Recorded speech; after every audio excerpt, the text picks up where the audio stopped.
Nag-gym ako sa isang maliit at lokal na gym dito sa Cavite. Ang pangalan ng gym ay Iron Beast Fitness. Siguro mga isang linggo pa lamang ang nakalipas. Nagkaroon ako ng malas na makasalubong ang isang payat, weirdo at creepy looking na lalaki sa loob ng gym. Sa totoo lang, parang hindi siya bagay sa gym.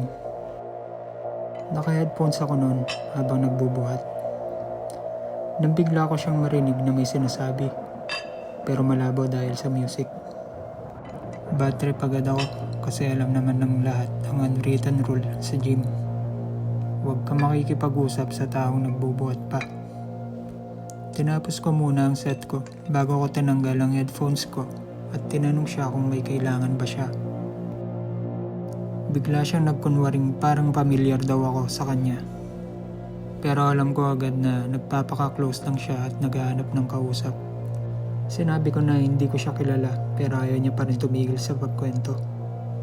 Nilaktawan ko na yung ibang parte ng usapan. Pero sa bandang huli, hiningan pa talaga niya ako ng Facebook at Instagram.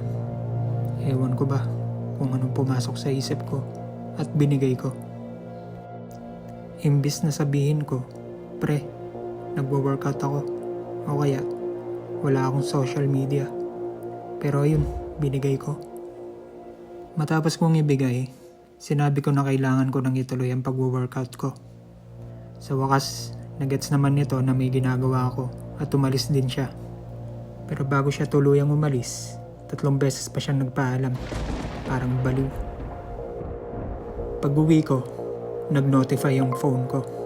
Napabuntong hininga na lang ako at nasabi sa sarili ko, ay, eto na naman. Binuksan ko yung message at nabigla ako. Selfie ng mukha niya. Ang lapit sa camera, nakasandal yung ulo sa kamay niya at medyo nakangiti pa. Ang caption sa picture, hey. Ang nasabi ko na lang, what the fuck? At para malinaw lang, lalaki ako. Kaya naging mas weird ang lahat. Ang naisip ko, tama na tong kabaliwan ng lalaking to. Kaya agad ko siyang niremove sa Facebook. Wala pang 1 minuto, nag-message na naman siya ulit sa akin. Binuksan ko ang message at ngayon nakaupo na siya sa kama. Wala nang ngiti. Parang galit at gulat ang itsura. Ang caption, bakit mo ako in-unfriend? Agad ko siyang binlock at tumigil na ang messages.